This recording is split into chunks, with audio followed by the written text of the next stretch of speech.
Daniel, o que que rende mais? Uma LCI ou um CDB? A LCI eu não paga imposto, o CDB eu pago imposto, então a LCI sempre vai ser melhor, certo? Errado, pessoal, nem sempre. O que que a gente precisa entender? Não é porque um ativo paga ou não paga imposto, como a gente já falou, que quer dizer que ele é pior que um ativo que não paga imposto. A gente precisa fazer conta, né? Vamos trazer um exemplo simples aqui para depois trazer para a planilha de como que a gente pode fazer essa continha. Tá? Então, por exemplo, é muito melhor eu ganhar R$ 1.000 e pagar R$ 100 de imposto do que eu ganhar R$ 800 livre de imposto. Concordam comigo? Olhando a simples matemática, em um lado eu ganhei 1.000, paguei 100, fiquei com 900, e do outro lado eu só ganhei 800, não paguei imposto. Então, nesse caso, por mais que seja contra-intuitivo, né, seria bom você pagar esse imposto. E com investimento a gente usa essa mesma lógica. A gente precisa jogar no papel para poder saber se aquele investimento é melhor que o outro. Então, a primeira coisa que a gente precisa entender, a gente tem que comparar prazos iguais, tá, pessoal? E lembrando, aqui eu estou considerando só a matemática. É muito óbvio que existem riscos diferentes em produtos. Então, a conta aqui ela tem que ser levada à seguinte questão. Então, por exemplo, um banco X emite um CDB de prazo tal e uma LCI de prazo tal, aí sim faz sentido a gente comparar, porque a gente está falando dos mesmos riscos, o mesmo emissor, tá? No caso, e os mesmos prazos. Então, nós vamos partir dessa premissa. Eu não vou ficar lembrando isso toda hora, não, tá bom? Então, o que a gente precisa entender? Quais que são as taxas? O que é importante a gente saber? Quais são as taxas de cada produto e qual que é o tempo de aplicação? Por que qual o tempo de aplicação? Vamos aqui para a tabela de imposto de renda. Ó, se a gente estiver falando de renda fixa, eu acho que aqui vai estar claro para vocês. Aqui a gente paga imposto sempre sobre a rentabilidade, tá? Considerando imposto de renda.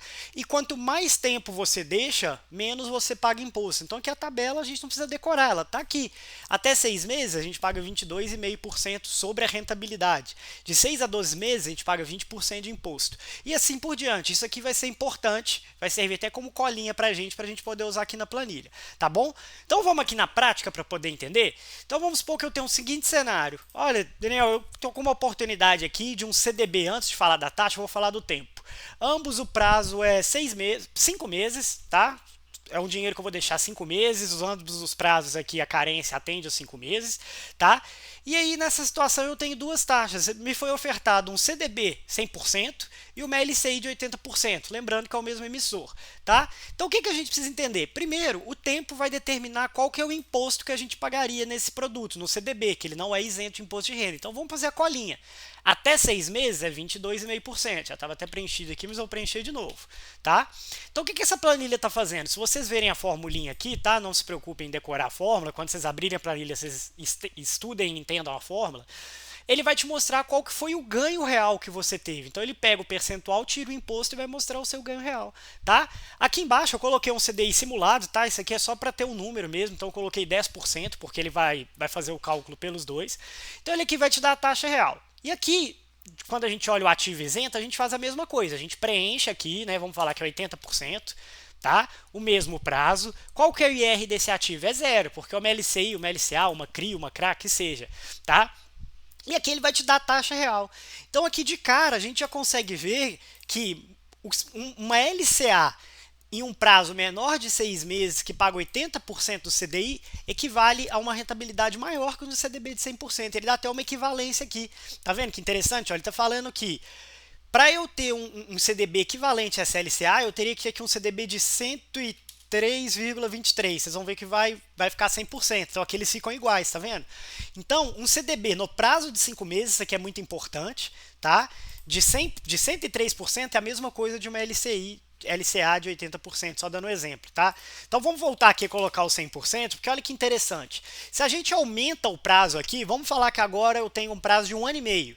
Qual que é o IR aqui de 1 ano e meio? É 22,5? Não. É 20? Não. Então é 17,5, que eu vou mudar essa variável para 17,5, certo? Então, o que vai acontecer? São os mesmos ativos, prazos diferentes. Aqui eu vou colocar 18 meses, eu vou colocar 15 meses, tá? Só para ter aqui mesmo. Então, ou seja, um CDB com 15 meses, a gente já vai para a alíquota de 17,5. Então, o que vai acontecer? O nosso ganho agora ele vai ser maior, porque a gente vai deixar esse dinheiro por mais tempo. Então, obviamente, a gente vai pagar menos imposto aqui na alíquota 17,5. Olha como que muda a conta, pessoal. Antes, Para um prazo de 5 meses, essa LCI faria mais sentido. Agora já não. O CDB faz mais sentido. Olha aqui que interessante, tá vendo? Ó, agora o CDB está dando uma taxa real maior do que a taxa da LCI e LCA. Logo, a equivalência dele é menor. Então, o que acontece? É muito importante a gente entender, claro, lembrando que eu falei no início, né? Falei que não ia ficar repetindo, mas acho importante repetir. Se a gente está falando dos mesmos riscos, o mesmo emissor, simplesmente uma questão de matemática aqui no caso, a taxa e o prazo são fundamentais para a gente poder entender. Então, às vezes o produto, às vezes vão pensar que esse produto aqui ele tem uma carência curta, mas um vencimento longo, tá? Existe esse tipo de produto. Então, você precisa entender quanto tempo você vai deixar aquele recurso parado. Se você tem certeza, tá, pessoal? A gente nunca vai ter certeza absoluta, mas se você tem convicção que esse dinheiro vai ficar parado por mais tempo, às vezes um ativo que você paga imposto vai fazer mais sentido com o que não paga imposto. Lembra aqui, ó, se a gente muda aqui para 22,5 de novo, ó, que seria o prazo ali de 5 meses, 6 meses que seja, a conta vira, entendeu? Então, tenha muita clareza disso, gente. Não é que não paga imposto é melhor e não é que paga imposto é melhor, né? É sempre conta. A gente tem que fazer conta para ficar claro e tomar a decisão. Beleza?